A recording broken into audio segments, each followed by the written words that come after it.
Vamos entender se o mal realmente é a única solução para uma realidade fadada ao fracasso.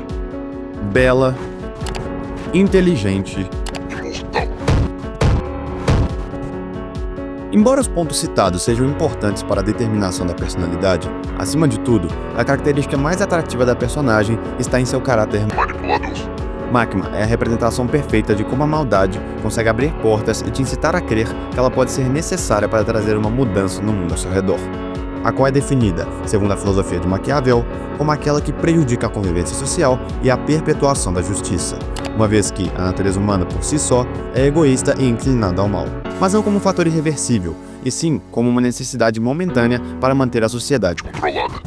Basicamente, algo intrínseco do nosso contexto. Além disso, apesar de reconhecer a existência desse princípio, o estudioso não o glorifica da mesma maneira que Máquina, mas sim o enxerga como uma ferramenta essencial para que o governante preserve o Estado e a ordem social em que se encontra, mostrando que, embora tenha uma pequena desavença de ideias, e aqui nosso antagonista acredita com convicção que suas ações são louváveis, ambos consolidam o fato da maldade ser necessária no universo mundano, podendo ser praticada independente dos meios que usará para tal, desde que o seu objetivo seja alcançado. E, pensando no contexto de Chainsaw Man, isso é ainda mais evidente. Afinal, estamos imersos em uma sociedade rodeada de ameaças, entre elas, os demônios. Esses seres surgem como consequência das emoções negativas humanas, cenário onde quanto mais temido for determinado desastre, entidade ou ação, mais poderoso será o demônio gerado por ele. Uma analogia direta com a obra de Jujutsu Kaisen, onde o medo do homem na natureza proporciona o surgimento de maldições, bem como sua insegurança no próprio homem é capaz de gerar algo muito pior.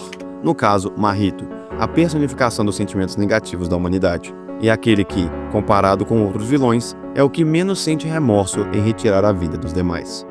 Mostrando que nós mesmos podemos ser monstros ainda mais perversos do que os horrores que imaginamos. Algo que, se colocado perante a ótica de Máquina, fica bem claro. Tanto que o controle está vinculado em primeiro lugar às pessoas, não a grandes organizações, nem mesmo a eventos catastróficos. O simples pensamento de ser dominado por outro indivíduo nos torna inseguros e nos faz temer pelo dia de amanhã. Nesse sentido, quando colocamos isso em ótica, é possível entender que a manipulação não se resume em somente um termo bonitinho. Esse conceito se solidifica como uma arma letal que aprisiona as pessoas em uma relação de submissão ao seu falso salvador. Aspecto nítido em todos os sentidos quando olhamos para a Máquina. Ela tem um carisma e um charme fascinante, principalmente em seus olhos com tons vibrantes de amarelo e com um formato que remete a espirais sem fim, quase que te dizendo para obedecê-la sem questionar. Ela também sabe exatamente quais recompensas oferecer aos seus peões para motivá-los sob seu propósito. Um sistema efetivo de isca e recompensa. E por fim, tem definida em sua mente a solução para os problemas da sociedade. Isto é, o plano definitivo para erradicar o caos e proporcionar uma ilusão do que deveria ser um mundo ideal. 3 fatores que a tornam marcante na produção e nos faz carregar sempre uma desconfiança sobre sua imagem. Diferente de alguns vilões da ficção, que são associados à representação pura da maldade, sem ter sequer um sentido por trás de sua presença na obra, nossa vilã se destaca por agir mediante uma crença de que o mundo humano está podre e precisa ser modificado pela entidade superior que ela se vê. Fato exemplificado pela analogia dos ratos exposta por Máquina, na qual o rato da cidade é aquele que parece buscar o máximo do poder e influência necessária para transformar o que quiser de dentro para fora ou de fora para dentro, utilizando-se de manipulação e estratégia sem nenhuma hesitação, fortalecendo o desprezo pela simplicidade e pela tranquilidade de uma vida pacata, agindo como motor da mudança para continuar na busca constante do controle e do luxo urbano. Ou seja, uma aposta, um grande risco que pode trazer grandes retornos. Enquanto isso, o rato do campo, no início, parece querer a vida glamourosa e cheia de prazer que a cidade oferece. No entanto, ele gradualmente percebe que a paz da vida rural é mais importante do que as riquezas que poderia ter escolhendo a outra opção, e por isso abandona a primeira ideia. Diante dessas duas perspectivas, pode-se notar que a antagonista se assemelha bem mais ao rato da cidade e se arrisca em prol de alcançar o ápice, mas não de bens materiais, e sim de poder. A motivação que mais expõe sua personalidade sádica. Pois, por mais que Máquina seja capaz de controlar quem quiser por imposição direta, ela prefere conquistar suas presas pelo seu carisma e manipular bem mais do que somente suas ações. Estamos falando de ter na palma da mão as emoções e os pensamentos de qualquer alvo. um método para conquistar de forma mais natural aquilo que é valioso em um relacionamento, isto é, a confiança alheia. E é por conta desse princípio que a visualizamos frequentemente invadindo o espaço pessoal dos outros, quase que tentando forçar a proximidade, bem como demonstrar interesse, mesmo que falso, para os fazer acreditar que são especiais.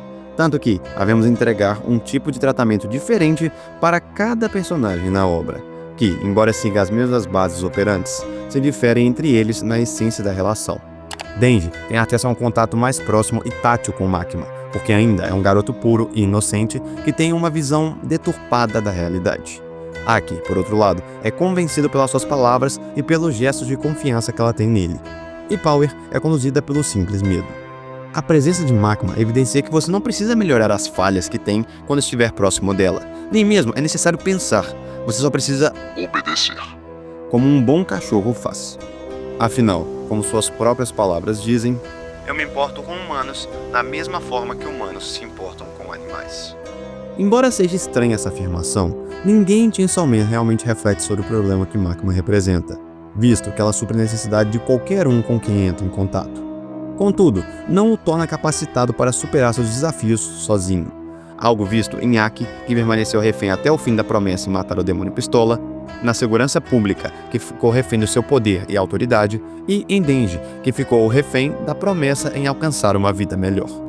Todos a seguem cegamente e sabem que se derem um passo para fora da curva, serão punidos. Basicamente, passando uma sensação muito incômoda de que há sempre alguém te observando. Alguém com fixa atenção em cada movimento que faz.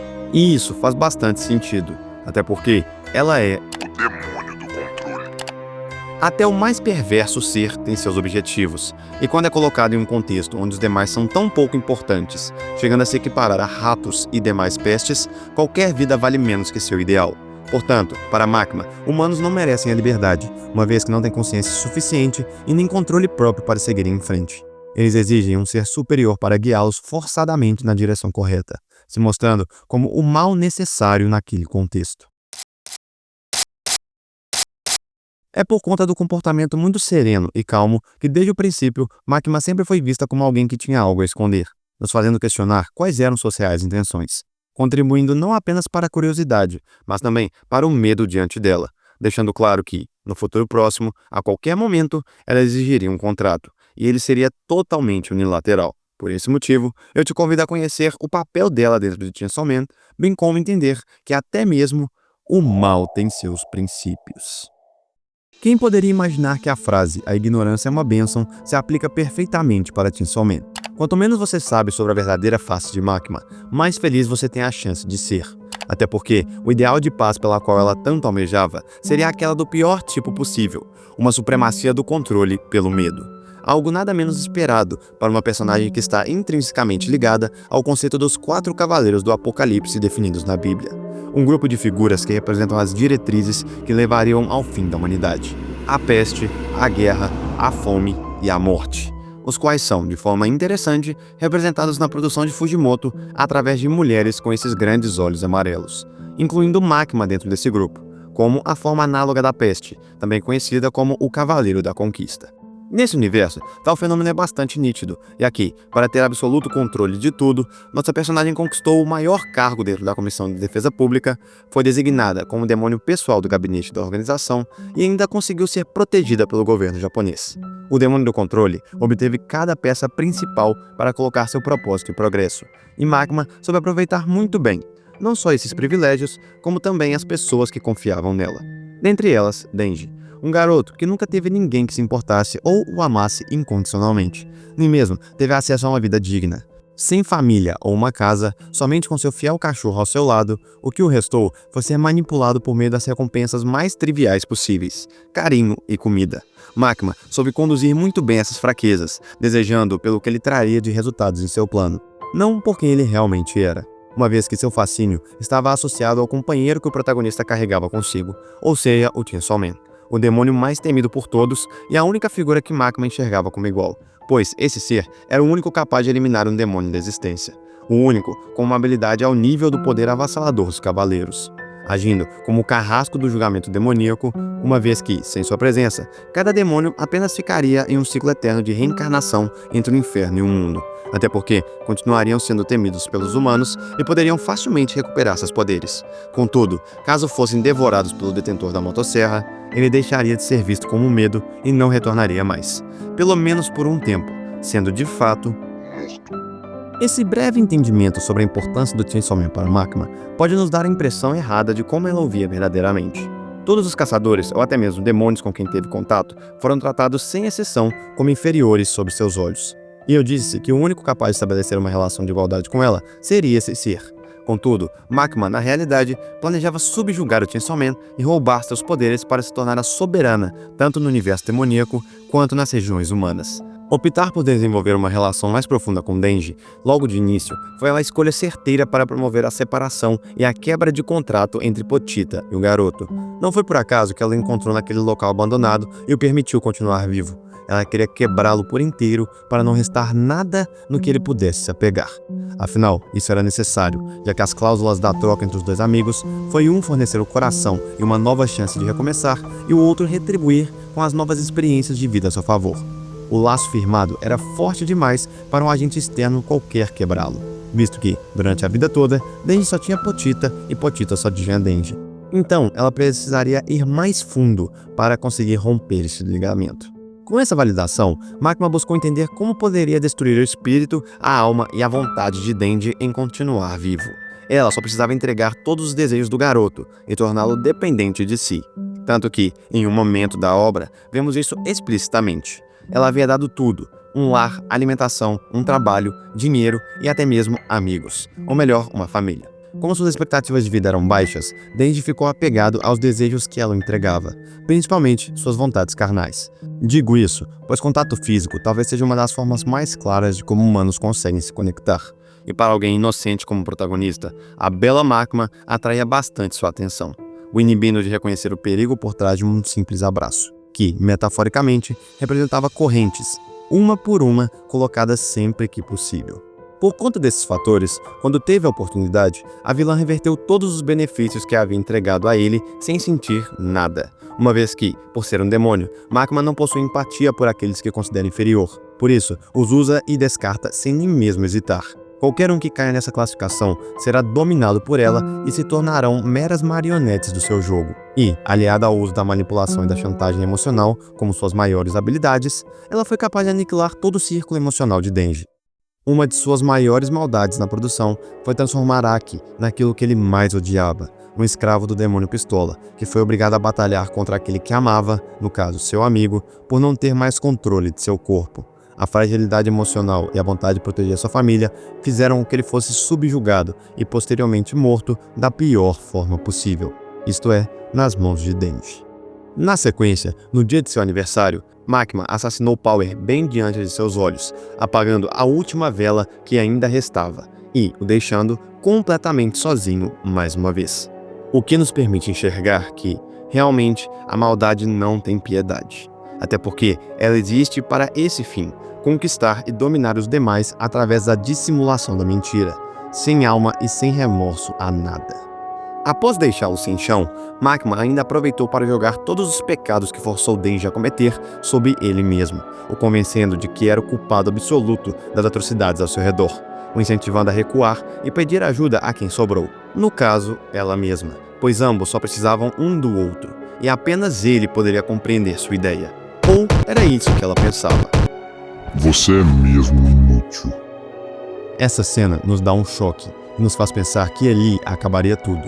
O vilão realmente venceria. Entretanto, sabemos que o desenrolar da narrativa não ocorreu dessa maneira, pois, com todo o amadurecimento forçado que teve que passar, nosso garoto percebeu que deveria tomar alguma atitude para contornar a manipulação de Makima. Ele deveria se libertar das correntes em que foi colocado por toda a história e dar um ponto final naquilo. Um fenômeno que, embora não tenha sido fácil, até porque o demônio do controle é bastante poderoso, Denji se viu no dever de realizar, pelos seus amigos e por si mesmo, acabando com o reinado de Makima diretamente com a motosserra, aos moldes de quando ainda era humano, rasgando no literal e no imaginário o corpo da maldade, trazendo não a paz ao mundo, mas sim a ele mesmo. Dentro dos demais personagens que nos foram apresentados desde o princípio da obra, Makima se destaca pelo fato de sempre ter carregado uma mentalidade excêntrica demais, se colocando em um pedestal de pó que teve sua importância, mas não resistiu à prova do tempo, deixando claro que subestimar todos ao seu redor foi o causador de sua derrota. Porém, esse era o caminho que o antagonista poderia tomar, pois só conseguia ter relações através do poder e do medo, algo que, ironicamente, a impediu de estabelecer a paz desejada. E aqui, a única forma de completar seu plano de conexão com todos seria se desconectando de qualquer um, mostrando que sua própria natureza a inibia de seguir em frente.